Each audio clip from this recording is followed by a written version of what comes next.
welcome everyone to today's class. This is Anshu Priya, and we are here to discuss today on American Mathematics Olympiad. This is a very renowned Olympiad, and now this is possible to participate in this pandemic area. Everything is online, so we can participate in this competition too, which was only available offline and to limited students. So let's see how the pattern is and how we can go with that. So American Mathematics Olympiad is open to all primary students and secondary students. And then the beauty of this is that they are asking us only the non-routine problems. So more focus of these examinations is non-routine problems. So let's see, the duration is 1 hour 30 minutes. Calculators are not permitted and beautiful awards are given. So it is a very good opportunity for us to participate in this exam. Let's start with, so this I have taken 2017 paper of primary 6. So let's start with the first question. So what is the value of 80 into 3? So first try to look at the question without solving it. So I can see here 30 into 8, 80 into 3. So if you reverse this number, can we write 80 into 3? So this cancel off. Now similarly, 70 into 4 here and 4 into 70. Can we write like that? So this and this cancel off. Similarly, this is 60 into 5. If you can write it 5 into 60, cancel off because we can change. 0 can come here. So we are left only with 180. So our answer will come as 180. Another method is that you can take 10 common. So 24 minus 28 plus 30 minus 30 plus 28 minus 24 plus 80. So all of the numbers will cancel off and you're left with 180. Another thing is just simply you can just calculate it and then solve it, right? So minus 300 plus 280 minus 240 plus 180, and then you can just cancel it off if you cannot visualize, because in exam pressure it is very difficult to visualize something. So it's fine, and then you can just go to the answer. Let's start with number 2. So it's given there are 2 rectangles which are overlapping. You can see this is one rectangle which is overlapping on another big rectangle, and the area of this rectangle, bigger one, is given as 174. Okay, and the side of one of them, BC is given as 29. So if you divide by this, so how much you got? 6. That means this part is how much? 6 centimeter, right? So this is my 6 centimeter. Now, if we consider this rectangle EFGH, so what is the area given? 52. And one of the side is given how much? 30. Just see, this is given 30. So how much you can find? 4 centimeter. Means this side you can find as 4 centimeter. Now, let's come to the question. So this we have find it out 6 centimeter. This we have find it out 4 centimeter. Okay, this is one small rectangle here. Now read the question. What is the area of the entire figure? So if we talk of the entire figure, that means if this area is A, this area is B, and this area is C, so area of entire figure is, isn't it, A plus B minus C? So A is how much? A is your 174, B is 52, and C is how much? This area is how much? Just we have found out 6 into 4, 24. So just calculate it. 174 plus 52. So 200.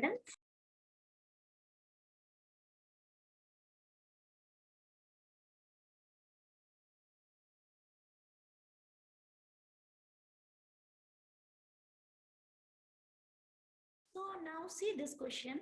So here 115 and here 105. If you subtract, how much you got? 10. 140 minus 104. How much you got? 10. So here also 10, here also 10, here also 10. See the pairing? Right? So how many tens? 5. So 10 into 5, 50. Let's go to next question.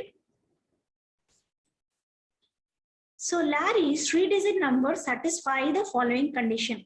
The number is not a multiple of 3. So when they say not a multiple of 3 means it is not divisible by 3.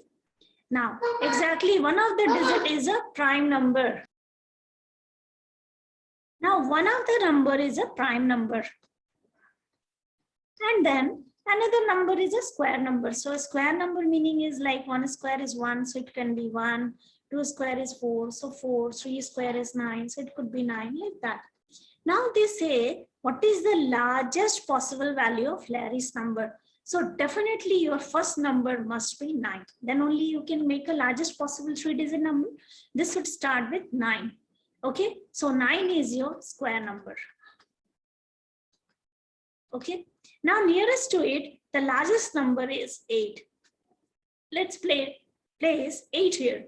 So we are forming our largest possible number, 9 and 8. Now what is our option? The number must not be divisible by 3. And one of the digit is a prime number. So let's choose the prime number. So 2 is a prime number, 3 is a prime number, 5 is a prime number, 7 is a prime number. Only these prime numbers are possible. Now you see 9, 8, 17. If you put 2 possible, your everything satisfied that one of the digit is a prime number. This is the not a multiple of 3, but you have to form the largest number.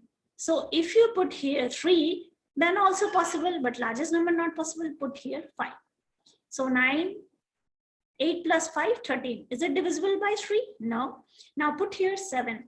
So 8, 7, 15. So 7 not possible.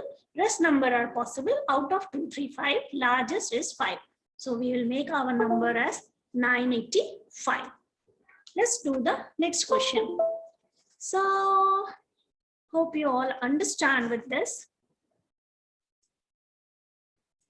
So the next question says, Sandy multiplies this and write the product as a whole. What is the sum of the digit of the whole number? Just try to make the pair. 125 times 8 gives you 1000.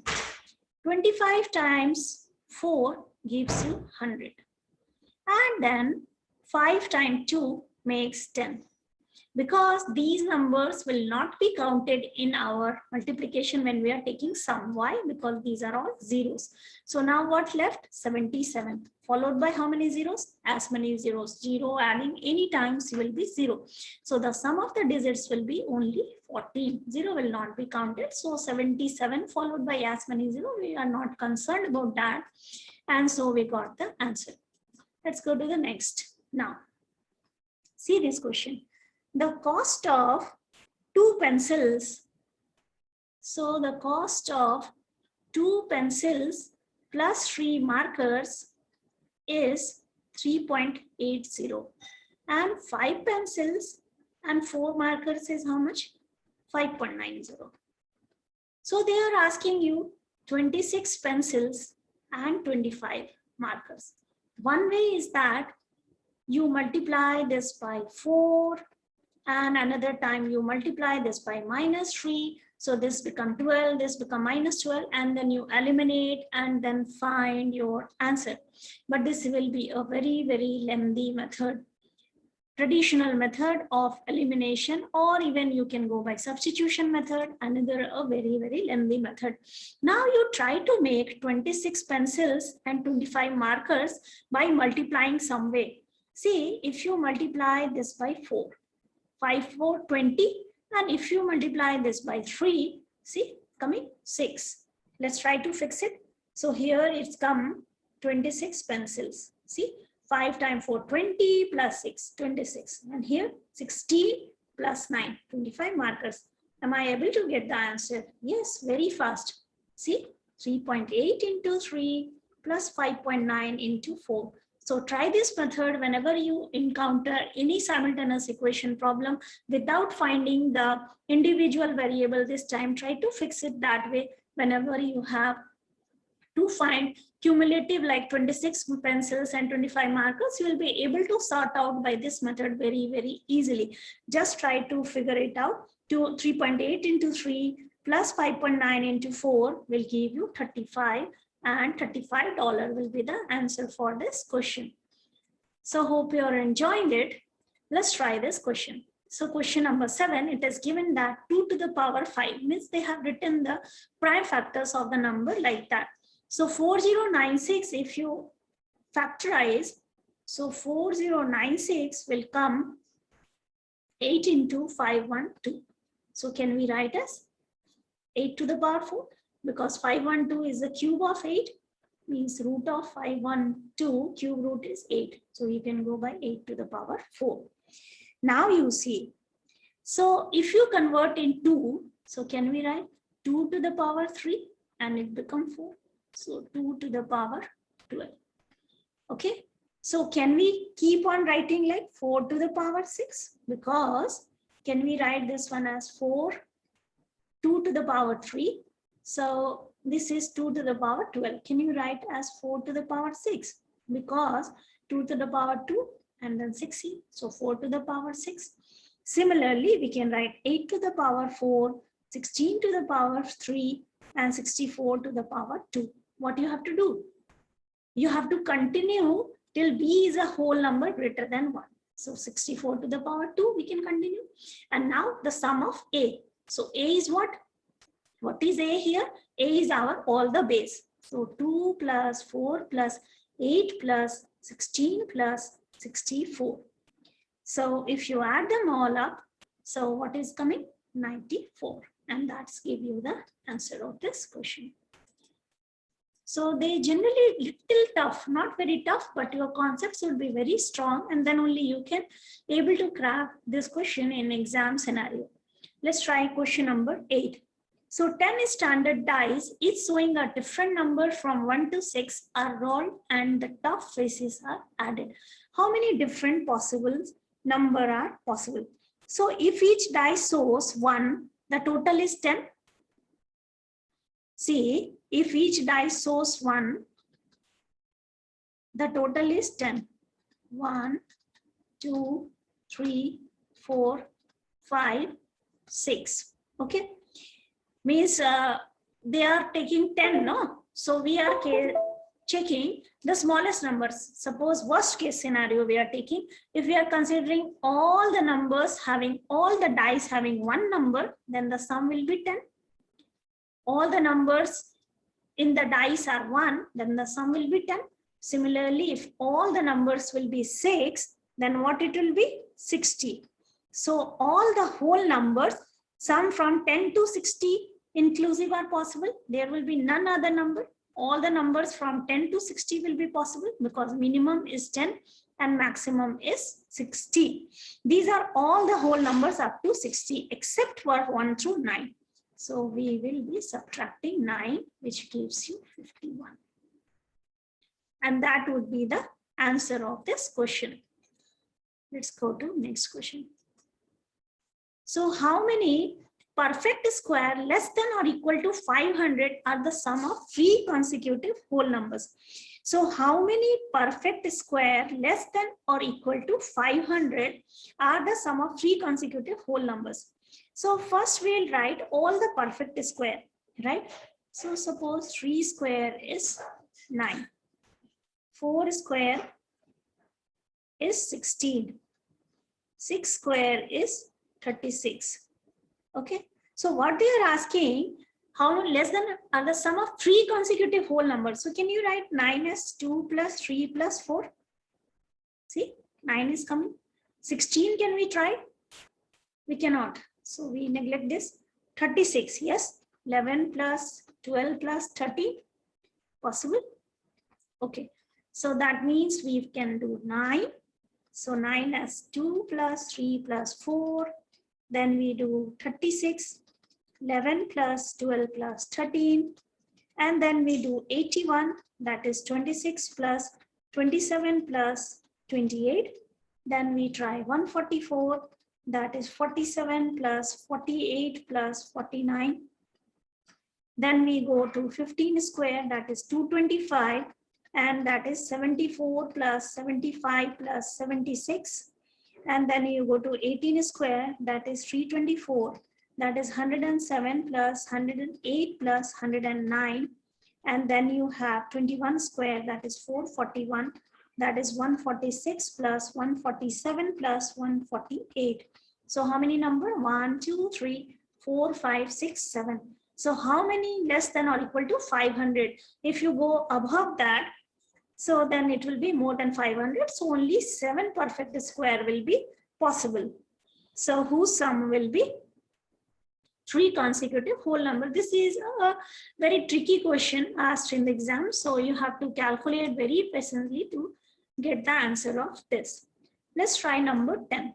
So the length of each edge of a cube is increased by 10%. By what percent is the volume increased? So see, so let's suppose the length of the cube is 100. So when it is increased by 10%, what will be the new length? 110. Now, so here, this is my length and this is my new length. Here, what is the volume? 100 cube. Here, what is the volume? 110 cube. So how much it will come? 1331 and 3 times 0. So what it is coming? 1331. Let's eliminate the 0. 1331 minus 1000 by 1000. Right? So 331%. Yeah. So they are asking you, if your answer is 13.2, then write 132. So your answer is what? 33.1%, because 331 divided by, let's solve it fully so that you understand it fully. Length of the cube is, suppose we assume 100, or let's assume it's 10 for easy one. Length is 10. So new length will be how much? 11. So here this will be 1000, and here L cube will be how much? L dash cube will be 1331, because 11 cube is easier to calculate, so I have chosen this. So 1331 minus 1000 by 1000. First we do that. So how much we got? 331 by 1000 into 100, right? So how much you got? See, 33.1%. If you convert it into percent, 33.1. So 33.1, then they say 356. So how much will be our answer? 331. So only thing they are asking you to go for the percentage change in the question, and that's it. So we have more questions. We have the set of full 25 questions. In the next video, we'll be coming with the full set of the questions. So till then, just see you. Take care. Bye bye.